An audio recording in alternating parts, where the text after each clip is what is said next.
Hi, it's me again with Corel Draw Tips and Tricks, and this video is really pretty cool.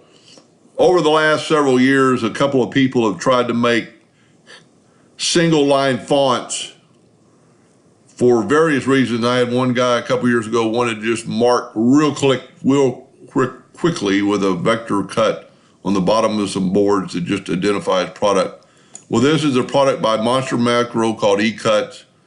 It's got a lot of macros in it, and here's just one of them. And if you search Monster Macros, you can find some other videos that I've done and they've done. And I'm not promoting the product. It's only 60 bucks.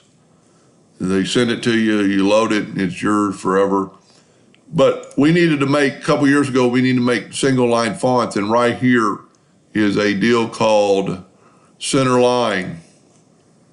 And in that quick, it made a centerline font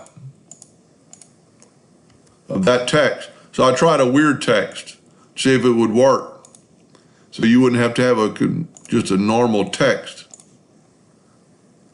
And if you needed to mark with vector lines something really quick, and this would maybe even help with a plasma cutter. They are hairlines, and they're cool.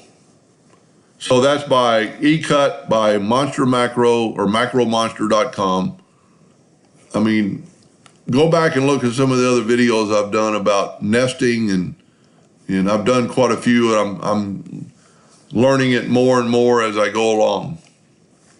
Anyway, I hope that helped a little bit. Thank you for watching.